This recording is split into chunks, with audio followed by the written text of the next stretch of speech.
Hey there! Are you hungry for a fantastic pasta meal? One serving of mac and cheese, coming right up, courtesy of anyone here with a pair of ears. Chances are that you're a big fan of this classic American dish.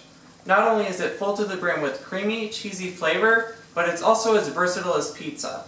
Despite its many various forms and flavors, anybody can make a delicious pot of my homemade mac and cheese recipe. Today I'm going to show you how to do it in less than 20 minutes. So, right here I have a boiling pot of water. Make sure you salt it a good amount. And I have here 1 cup of just medium-sized macaroni. And I'm going to pour that in and lower the temperature on my burner here. And set a timer for 5 minutes. I typically like to cook it for 5 to 8 minutes. I like mine on the more squishy, malleable side, so I usually cook it for longer. So, you're also going to need some whole milk, or no lower than 2% fat, as well as some shredded cheese. I recommend you get some kind of cheese mix that has some white cheese in it, because that will help to reduce some of the stringiness that you might observe later in the process. So what we're going to do first is measure the milk. So first we're going to measure a 1/3 cup of milk. So the proportions for this recipe is 3 cups macaroni to 3 cups cheese to 1 cup of milk. So for 1 cup of macaroni we're going to do 1/3 cup of milk. But I usually like to measure a little more than that, because when you're heating the milk later, it's important that you have enough in there so that when more of it evaporates while you're heating it, you don't lose the proportion, basically. So, next, we're going to measure out 1 cup of this shredded cheese. I recommend you put your measuring cup in a bowl, because that can help to reduce some of the mess that you might get dispensing it from one of these bags. And that's our ingredients measured. Now, you might also want to add stuff like bacon bits, or you might want to add jalapenos. You might want to do breadcrumbs or anything else like that. Make sure you prepare those ingredients now. I personally like to put bacon bits in my mac and cheese. You don't have to get the bacon bits store-bought in that form.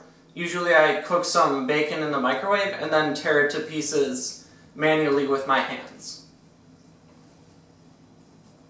So we're just going to wait for the pasta to cook, and in the meantime you should make sure that you have your colander in the sink nearby, ready to strain the pasta.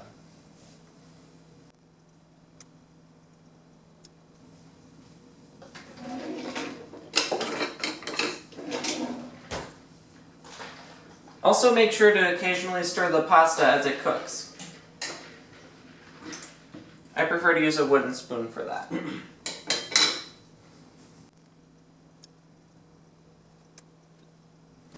And before I forget as well, make sure you have a good amount of butter on a butter dish ready to be put in the pot.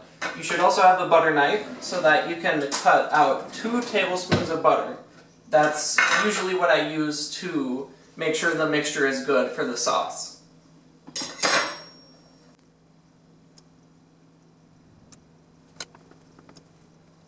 So in just a few seconds here, we're going to get ready to turn off the burner on the stove and strain our pasta. So there's our timer. Going to go over to the sink and strain the pasta.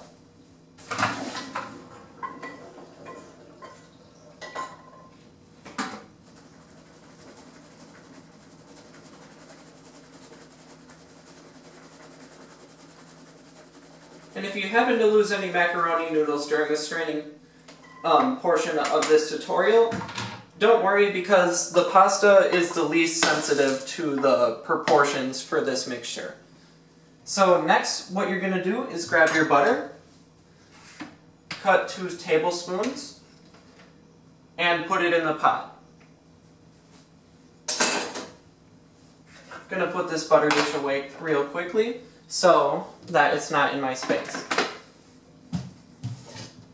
Now, without turning the burner back on, you're going to mix the butter into the pasta so that it's entirely melted. The butter in this mixture helps to kind of mix all the fats together of the milk and cheese, but also keep it more like creamy and consistent. If you do this recipe without butter, usually you end up with kind of a stringy, gritty mess.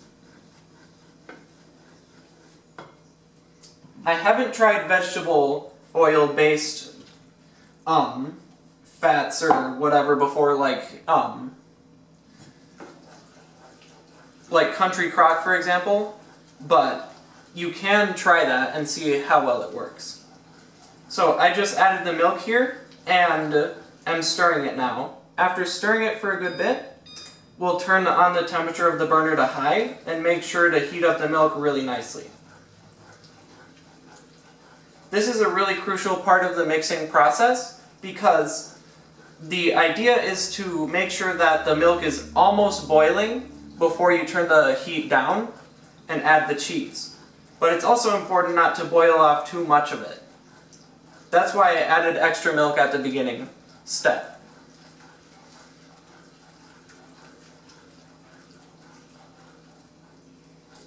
It helps to smell the mixture as it's heating, and once you start to smell the milk burning off, that's when you'll want to turn down the temperature slightly and add the cheese.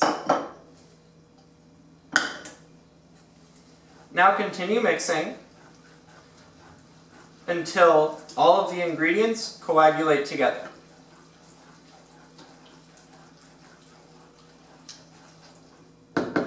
Make sure to shake any cheese off of the spoon as well, because sometimes it'll get stuck.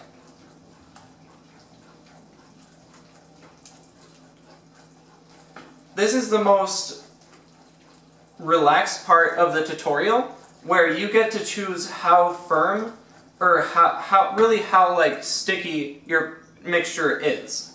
If you want your cheese sauce to be thicker, heat it for longer.